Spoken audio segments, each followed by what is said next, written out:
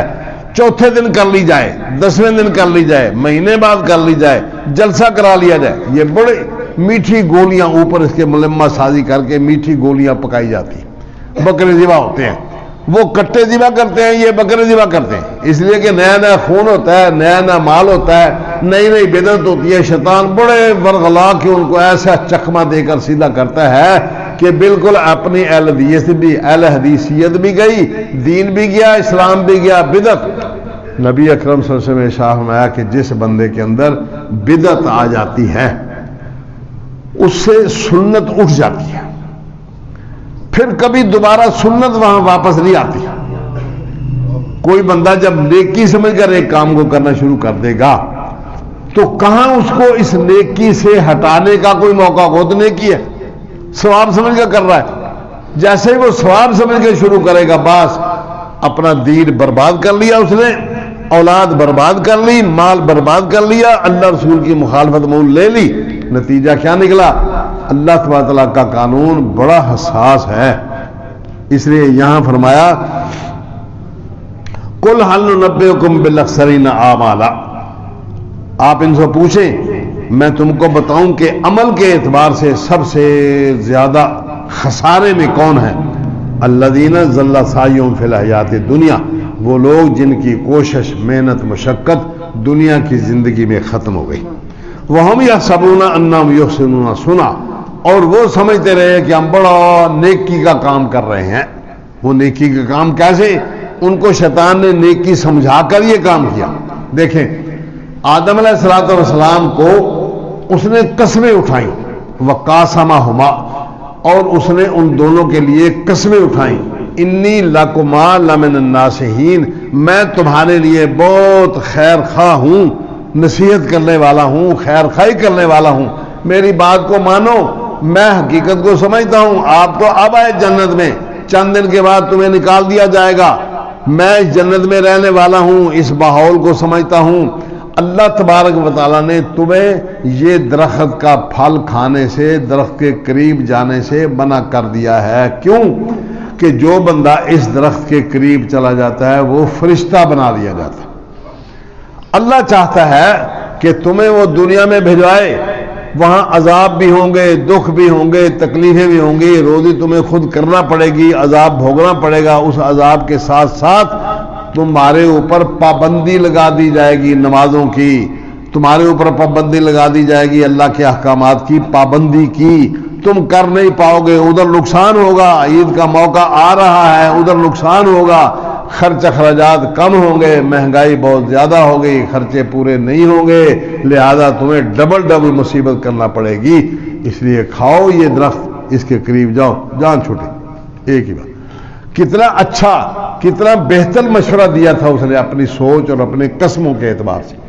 آدم علیہ السلام پھسل گئے، اما حوا کو بھی اس بات کا احساس نہ ہوا، وہ بھی ان کے ساتھ پھسل گئی، جو منع کیا تھا جس چیز سے وہی کام انہوں نے کر لیا، جنت میں وہ کام اس درخت کے قریب جانا منع تھا۔ اسی طریقے پر یہاں دنیا کے اندر اہل حدیثوں کو بھی چکر دیا جاتا ہے کہ جی وہ تو وہ کرتے ہیں، ہم نہیں کرتے، ہم تو بدعت سے پاک ہیں، حالانکہ ہوتی وہ بدعت ہے۔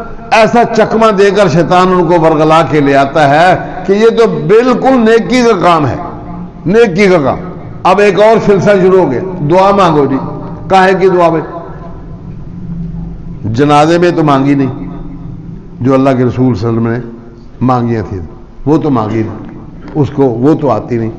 اب 37 سیکنڈ کا پورے کا پورا 37 سیکنڈ کا جنازہ اللہ اکبر ہوئی، بس اس کے بعد پھر اللہ اکبر، پھر اللہ اکبر، پھر اللہ اکبر، اور چوتھی اللہ اکبر کا سلام، اور ٹوٹل ٹائم کیا لگا 37 منٹ.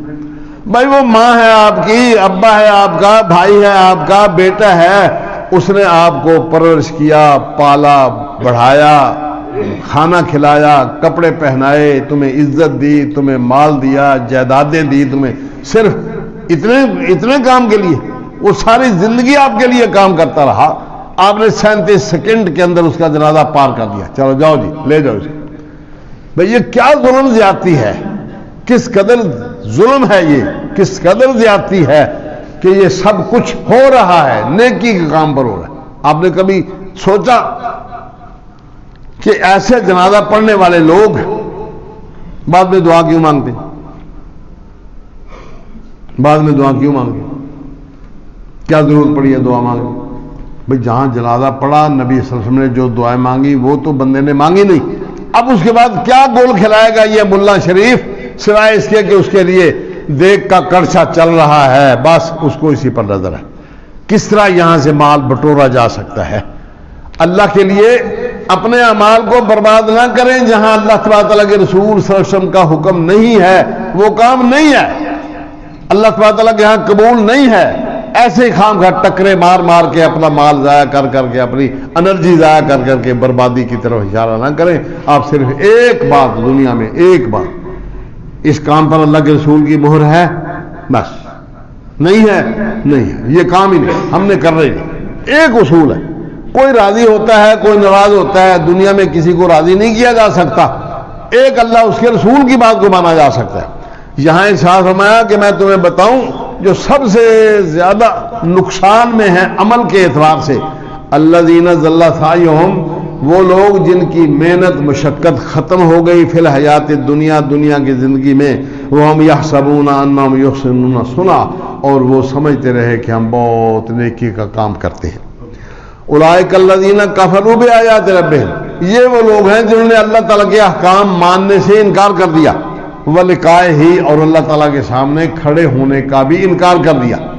عملی طور پر وہ لوگ نہیں سمجھتے کہ ہمیں اللہ کے سامنے پیش ہونا ہے. جب ایک بندے کو ہر وقت اس کے ذہن پر یہ دباؤ رہے کہ میں بغیر بسم اللہ کے کھانا کھا رہا ہوں، کل کو اللہ کے سامنے پیش ہونا ہے، اس میں برکت دنیا میں نہیں ملے گی، اللہ کے احکامات پر عمل نہیں کر رہا، کیا جواز پیش کروں گا؟ بائیں ہاتھ سے کھانا شروع کر دیا، کیا جواز پیش کروں گا؟ جب اللہ کے رسول صلی اللہ علیہ وسلم نے مسلمان کی اور شیطان کی آپس میں یہ مثال دے کر بات سمجھائی. یہ چھوٹی چھوٹی باتیں ہیں، جب تک ان چھوٹی چھوٹی باتوں پر عمل نہیں توجہ کریں گے، بڑی بڑی باتوں پر عمل اور توجہ نہیں ہو پائے گی. اس لیے بنیادی طور پر ان چھوٹی چھوٹی باتوں کو ذہن میں رکھ کے پھر آگے بڑھنا ہے. فرمایا اولئک الذین کفروا بآیات ربہم ولقائہ، یہ وہ لوگ ہیں جنہوں نے اللہ تعالیٰ کی ملاقات اور اللہ تبارک تعالیٰ کے سامنے پیش ہونے کا انکار کر دیا. اب جس بندے کو اس بات کا احساس نہیں ہے کہ میں نے جوتا دائیں پاؤں سے پہلے شروع کرنا ہے پہننے کے لیے اور بائیں پاؤں سے پہلے شروع کرنا ہے اتارنے کے لیے، اس کو اس بات کا احساس نہیں ہے، وہ دعوت کرتے ہوئے کہاں یہ احساس کرے گا؟ اس کے تو جذبات ابھرے ہوئے ہیں.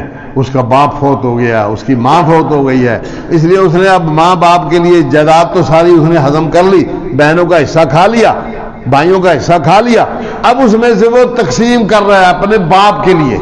ہے نا دھوکہ؟ اپنے آپ کو بھی دھوکہ، دوسروں کو بھی دھوکہ، قیامت کو بھی دھوکہ، سب کو دھوکہ. فرمایا انہوں نے اپنے اللہ کے ساتھ ملاقات کرنے کا انکار کر دیا. فحبطت اعمالهم، ان کے اعمال ضائع ہو گئے، حبط ہو گئے.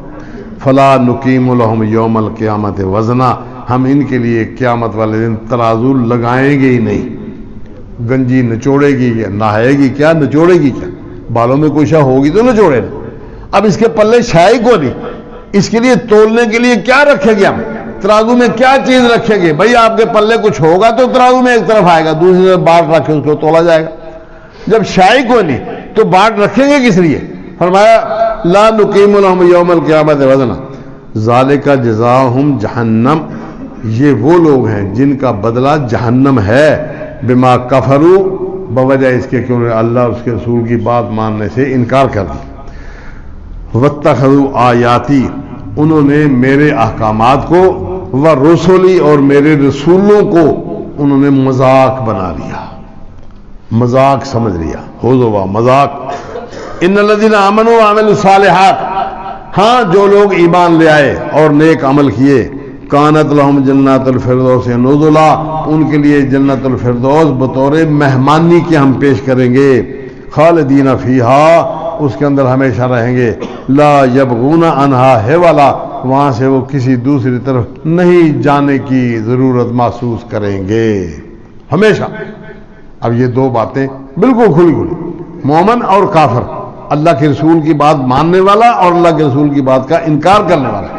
اب انکار کرنا ہے دو تین طریقوں کا، ایک تو انکار ہے میں نہیں مانتا، کیا ہوتا ہے رسول، چھوڑو کچھ بھی نہیں، ایسے ہی بس دنیا میں چکر چلایا ہوا ہے ملا لوگوں نے، ایک تو یہ انکار ہے۔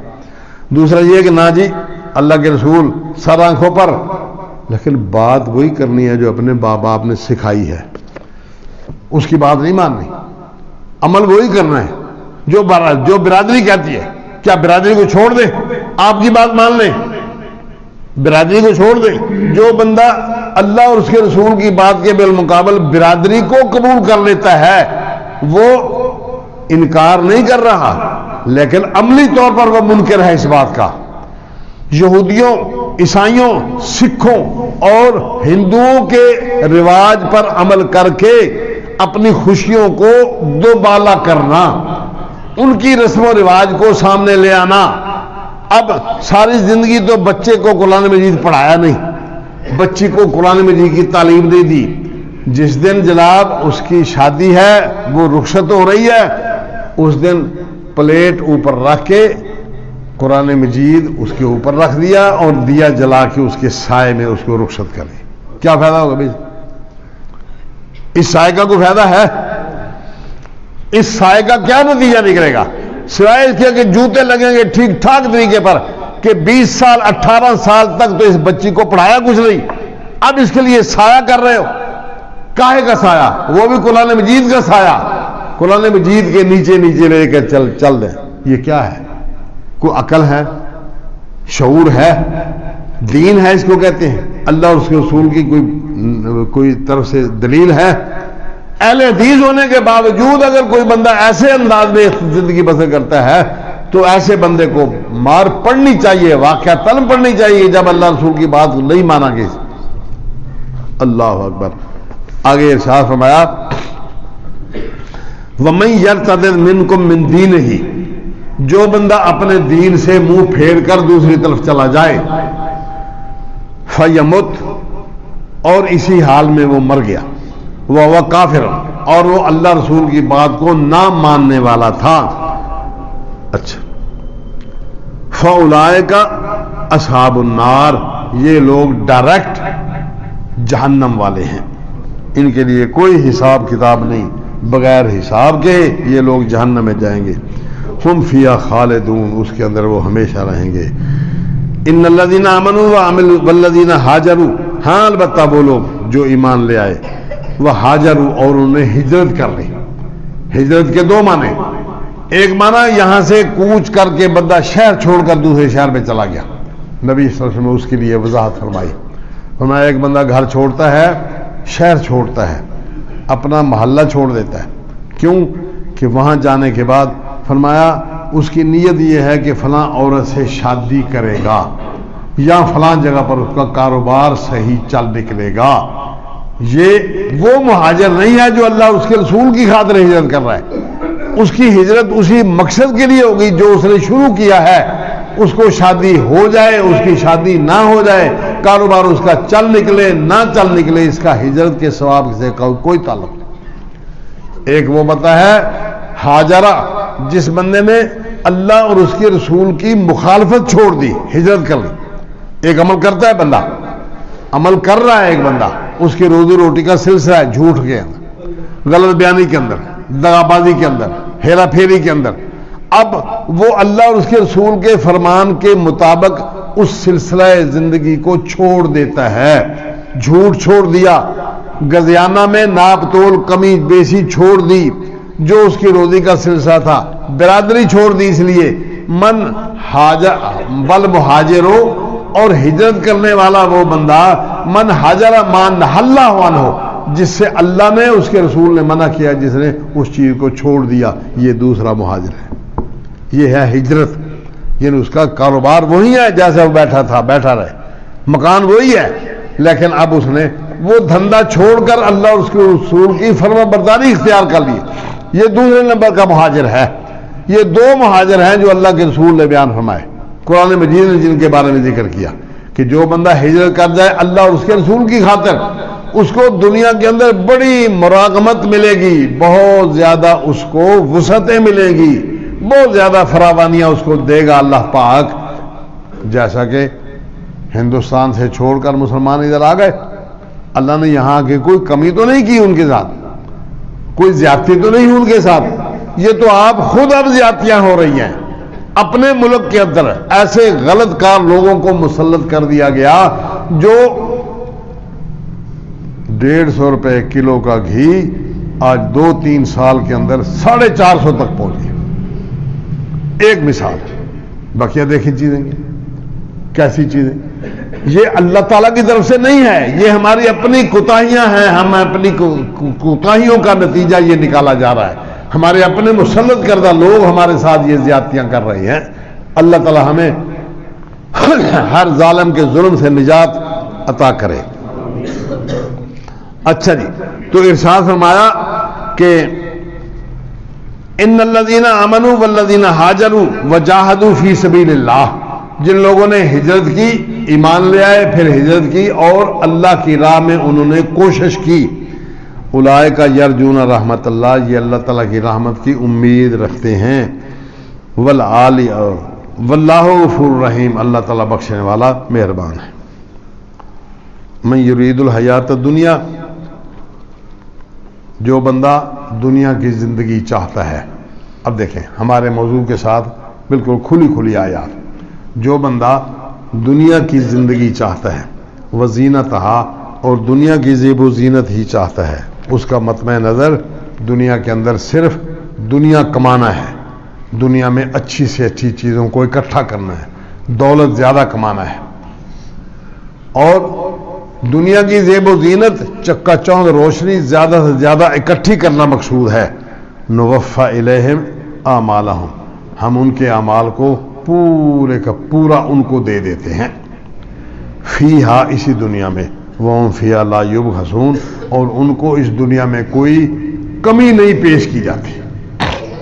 جو بندہ آخرت کو چھوڑ کر، اپنے نتائج سے غافل ہو کر، اللہ رسول اس کے رسول کی باتوں کو چھوڑ کر وہ صرف دنیا کے پیچھے چل نکلا ہے، اب اس کو کوئی احساس نہیں اللہ رسول کی فرما برداری کا، نافرمانی کا، اس کو اس بات کا احساس نہیں ہے. وہ صرف اور صرف دنیا کی چکا چوندھ رہا ہے، چاہتا ہے بیوی ناراض نہ ہو، بچے ناراض نہ ہوں، کوئی جائز کرتا ہے جائز کرتا رہے، نجائز کرتا ہے نجائز کرتا رہے، پیسہ وافر ہے، دولت اللہ نے دی ہے، بہت وافر مقدار میں آ رہی ہے، لہذا خوشیاں منا لو، جتنی خوشیاں ہو سکتی ہیں کر لے. اور ان خوشیوں کے اندر اللہ اور اس کے رسول کا احساس نہ کیا گیا، اپنی منمانی کی گئی. فرمایا نوفی الیہم، پورا دے دیا جاتا ہے ان کو اس اندر دنیا کے اندر. وہم فیہا لا یبخسون، اور ان میں کوئی کمی نہیں کی جاتی. منا لیں خوشیاں جتنی ہیں کر لیں. اولئک الذین لیس لہم فی الآخرۃ الا النار، یہ وہ لوگ ہیں کہ ان کے لیے آخرت میں آگ کے سوا کچھ نہیں. اس لیے کہ انہوں نے اپنے من پر کوئی بوجھ نہیں ڈالا، کوئی رکاوٹ نہیں کی کسی نافرمانی کرنے والے کے سامنے. جو کچھ کسی کا جی چاہا، وہ رسم و رواج یہودیوں کا ہو، سکھوں کا ہو، عیسائیوں کا ہو، وہ ہندوؤں کا ہو، اپنے معاشرے سے علاوہ ہو، انہوں نے سب کچھ ادھر ان سے گن گنا کے اکٹھا کر کے لے آئے. ہر شے نہیں لیا تو اللہ کے رسول صلی اللہ علیہ وسلم کے احکامات کو نہیں لیا، نہیں کیا تو اللہ تعالیٰ کے احکامات، اس کے رسول کے احکامات کو نہیں مانا، بس اپنے دل کی چاہت پوری کر لی. جو لوگ ایسا کر رہے ہیں ان کے لیے لیس لہم فی الآخرۃ الا النار، ان کے لیے آخرت میں صرف آگ ہے. وحبطت ما صنعوا فیہا، اور ختم ہو گیا جو کچھ انہوں نے دنیا میں کیا تھا، وباطل ما کانوا یعملون، اور باطل ہو گئی وہ چیز، غلط ہو گئی وہ چیز جو وہ عمل کرتے رہے۔ سورہ ہود آیت نمبر 16-17۔ آگے فرمایا من کانا یرید حرث الدنیا، جو بندہ دنیا کی کھیتی چاہتا ہے، کھیتی سے مراد مال و دولت چاہتا ہے، نوتے ہی منہا، ہم اس کو اس میں سے دے دیتے ہیں، وما لہ فی الآخرۃ من نصیب، آخرت میں ان کا کوئی حصہ نہیں۔ یہ واضح ہے باتیں قرآن مجید کے تھرو۔ اب اس طرح دیکھیں، قرآن مجید نے ایک مقام پر ذکر فرمایا ہے من کان یرید العاجلۃ عجلنا لہ فیہا ما نشاء، جو بندہ دنیا میں چاہتا ہے جلدی جلدی کہ مجھے دنیا میں دنیا کا مال و دولت، عزت احترام وافر مقدار میں مل جائے، ہم اس کے لیے جلدی جلدی دے دیتے ہیں، ما نشاء، جتنا قدر ہم چاہتے ہیں۔ ہر بندے کو اس کی من مانی مراد نہیں ملتی، ایک بندہ محنت کرتا رہتا ہے کوئی نتیجہ بھی نہیں نکلتا۔ لمن نریدو، جس کے لیے ہم چاہتے ہیں، ہر بندے کو اس کی منہ مانگی مراد بھی نہیں ملتی، لیکن اس کی کوشش کیا ہے؟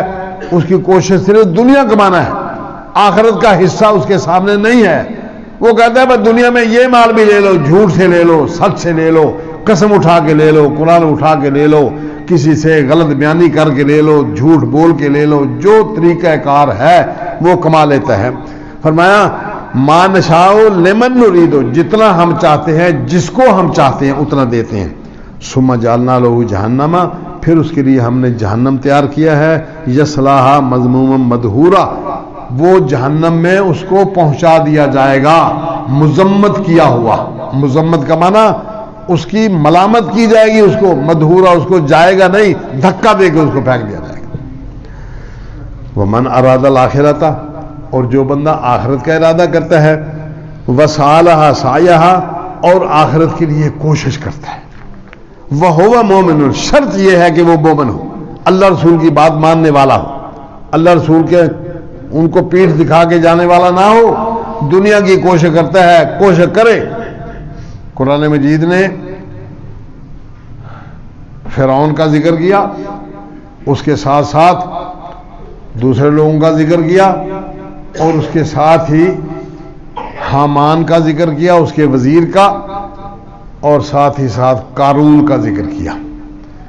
قارون کے بعد بڑا خزانہ تھا، بہت مال تھا۔ قرآن مجید نے صرف ذکر کیا کہ اس کے خزانوں کی چابیاں ایک بہت مضبوط قوتور جماعت اٹھا کے چلتی تھی۔ اب چابی کے اندر 1 ایکڑ کے اوپر بنا لیں بلڈنگ اور ایک تالا لگا لیں، کتنے بندے اٹھائیں گے اس کو؟ لیکن اس کے پاس اتنی چابیاں تھیں، زیادہ چابیاں نہ تھیں، خزانہ اتنا زیادہ تھا کہ یہاں بھی خزانہ، وہاں بھی خزانہ، اور ایسے بڑھتے چابیاں ایک بہت بڑی جماعت اٹھا کے چلتی تھی۔ اس کو قرآن مجید نے کہا ہے وَلَا تَنْسَى نَصِيبَكَ مِنَ الدُّنْيَا، بھائی تو دنیا کے اندر فخر و تکبر کے ساتھ زندگی نہ گزار، دنیا کے اندر جو اللہ پاک نے تجھے دیا ہے اس میں سے جو اللہ نے مقرر کیا ہے وہ حصہ بھی ادا کر۔ وَلَا تَنْسَى نَصِيبَكَ مِنَ الدُّنْيَا، دنیا میں سے اپنا حصہ جو تیرے مقدر میں لکھا ہے اس کو بھولنا، وہ کوشش کر، ضرور کوشش کر، لیکن اس کے اندر اللہ کے احکامات، اللہ کے رسول کے احکامات کو پسے پشت نہ ڈال دے، دونوں کو لے کر چل۔ جو بندہ ایسا کرتا ہے وہ صحیح ہے، ایمان بھی ہے، ایمان کے ساتھ ساتھ آخرت کی جواب دہی کا احساس بھی ہے، پھر اس کے ساتھ ساتھ وہ اللہ کے احکامات پر بھی عمل کرتا ہے، اور چھوٹی سے چھوٹی بات سے لے کر بڑے سے بڑے عمل تک اس کے نظر میں ہے، کہیں وہ اللہ کی نافرمانی نہیں کرتا، اللہ کے رسول کی نافرمانی نہیں کرتا۔ وَسَعَى لَھَا سَعْيَھَا وَهُوَ مُؤْمِنٌ، اور آخرت کے لیے کوشش کی اس نے، کوشش بھرپور، اور اس حال میں کہ وہ ایماندار بھی تھا۔ فَأُولَٰئِکَ كَانَ سَعْيُهُم مَّشْكُورًا، یہ لوگ ہیں جن کی سعی، کوشش، اس کا ہم شکریہ ادا کریں گے کہ یہ ہے کام کا بندہ، یہ ہے کام کا بندہ۔ نبی صلی اللہ علیہ وسلم نے فرمایا دوہرا اجر ملے گا، کس کو؟ وہ غلام، وہ مزدور جو تگاری اٹھاتا ہے، مالک کا حق پورا ادا کرتا ہے، جب نماز کا وقت آتا ہے تو وہ نماز بھی ادا کرتا ہے، اللہ تعالیٰ کے احکامات کے ساتھ ساتھ لوگوں کے حقوق بھی ادا کرتا ہے، اس کو دوہرا اجر ملے گا، دوہرا اجر ملے گا۔ یہ وہی لوگ ہیں، ان کو ڈبل اجر ملے گا دنیا میں، دنیا کمانے کا، دنیا کے ساتھ ساتھ اللہ تبارک تعالیٰ کی فرم و برداری کرنے کا۔ یہ دو چیزیں اکٹھی ہوں گی تو دنیا میں زندگی بسر کرنے کا مزہ ہے۔ فرمایا یوم یورد الذین کفروا، جس دن پیش کیا جائے گا کافروں کو علی النار، آگ پر، اذھبتم طیباتکم فی حیاتکم الدنیا، تم نے دنیا کی زندگی میں اپنی پاکیزہ مقدس مطہر چیزیں ختم کر بیٹھے، واستمتعتم بہا، تم نے اس سے فائدہ اٹھا لیا، فالیوم تجزون عذاب الہون، آج تمہیں عذاب چکھایا جائے گا بے عزتی توہین کا عذاب، بما کنتم تستکبرون فی الارض، بوجہ اس کے کہ تم دنیا میں تکبر کرتے تھے، بغیر حق کے، وبما کنتم تفسقون، بوجہ اس کے کہ تم نافرمانیاں کرتے تھے۔ اب یہ ہے ہمارے اس سبق کا خلاصہ کہ جو بندہ دنیا میں اللہ اور اس کے رسول کی فرمانبرداری کر کے زندگی بسر کرتا ہے، اس میں دنیا بھی اس کو دی جائے گی، آخرت بھی دی جائے گی۔ امام مسلم صحیح مسلم میں ایک حدیث نقل کرتے ہیں، حضرت انس رضی اللہ تعالیٰ فرماتے ہیں کہ نبی صلی اللہ علیہ وسلم نے ارشاد فرمایا، اللہ اکبر، فرمایا ان اللہ لا یظلم مومنا، اللہ تعالیٰ مومن پر ظلم نہیں کرتا، حسنۃ یؤتی بہا، نیکی جو اس کو دی جاتی ہے دنیا کے اندر، ویجزی بہا فی الآخرہ، اور اس نیکی کا بدلہ اس کو آخرت میں بھی دیا جائے گا، دنیا میں بھی بدلہ دیا جائے گا، آخرت میں بھی بدلہ دیا جائے گا۔ وَأَمَّا الْكَافِرُ، باقی رہا کافر، فَيُطْعَمُ بِحَسَنَاتِ مَا عَمِلَ بِهَا، اس کی نیکیوں کے بدلے میں اس کو کھانا دیا جاتا ہے دنیا میں جو اس نے اللہ کے لیے دنیا میں کیا ہوگا،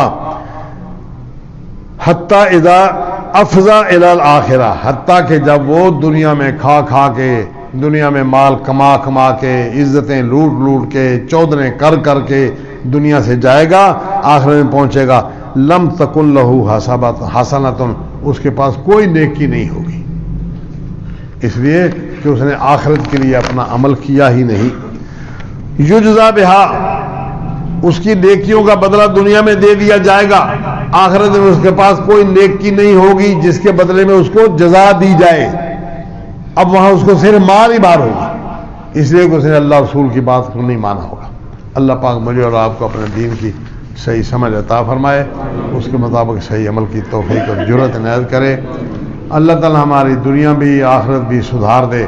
قرآن مجید نے ذکر کیا ہے کہ جو بندہ دعا مانگتا ہے ربنا آتنا فی الدنیا حسنۃ، یا اللہ ہمیں دنیا میں اچھائی دے، اس کے لیے آخرت میں کچھ نہیں ہوگا۔ اور جو بندہ دعا مانگتا ہے ربنا آتنا فی الدنیا حسنۃ وفی الآخرۃ حسنۃ، دنیا میں نیکی دے، اچھائی خیر و برکت عطا کر، آخرت میں بھی نیکی دے، اچھا اور خیر و برکت عطا۔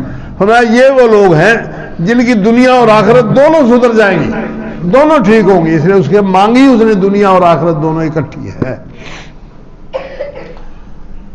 حجر اسود اس سے پچھلا کنارہ ہے جس کو رکن یمانی کہا جاتا۔ نبی اکرم صلی اللہ علیہ وسلم جب طواف کرتے تھے، حج کا طواف ہو یا عمرے کا طواف، تو رکن یمانی سے لے کر چکر کاٹ کر جب حجر اسود کے سامنے آتے، جہاں استلام کرنا ہوتا ہے، پتھر کو چومنا ہوتا ہے، اشارہ کرنا ہوتا ہے، اشارہ چومنا ہوتا ہے، اس پورے پیریڈ کے درمیان ایک ہی دعا مانگتے تھے، ربنا آتنا فی الدنیا حسنۃ وفی الآخرۃ حسنۃ وقنا عذاب۔ مقام دیکھیں، اللہ کے رسول صلی اللہ علیہ وسلم کی کوشش محنت دیکھیں، وہاں جا کر بھی اللہ تعالیٰ کے رسول صلی اللہ علیہ وسلم نے یہی دعا مانگی، ربنا آتنا فی الدنیا حسنۃ وفی الآخرۃ حسنۃ وقنا عذاب النار۔ یہ دعا ہے، یہ وظیفہ ہے عمرہ کرنے کے لیے، حج کرنے کے لیے، یا کبھی بھی کوئی بندہ ایسے ہی نفلی طواف کے لیے چلا جاتا ہے تو اس دوران صرف یہ دعا اللہ کے رسول سے ثابت ہے۔ اس کے علاوہ باقی پورے مطاف کے اندر جو کچھ بندہ مانگنا چاہتا ہے وہ مانگے، لیکن اس مقام پر اللہ کے رسول صلی اللہ علیہ وسلم سے صرف یہی دعا ثابت ہے۔ میں یہ دعا اس لیے بتا رہا ہوں کہ ہمیں اپنی ساری زندگی میں صرف بیت اللہ میں جا کر ہی نہیں، وہاں تو ضروری ہے، صرف چیز یہ ہے دنیا میں بھی ہمیں اللہ اور اس کے رسول صلی اللہ علیہ وسلم کی فرمان برداری کرتے ہوئے دنیا اور آخرت دونوں مانگنی ہے، لیکن اس کے لیے اللہ اور اس کے رسول کی فرمان برداری بہت ضروری ہے۔ اقول قولی ھذا وآخر دعوانا الحمدللہ رب العالمین۔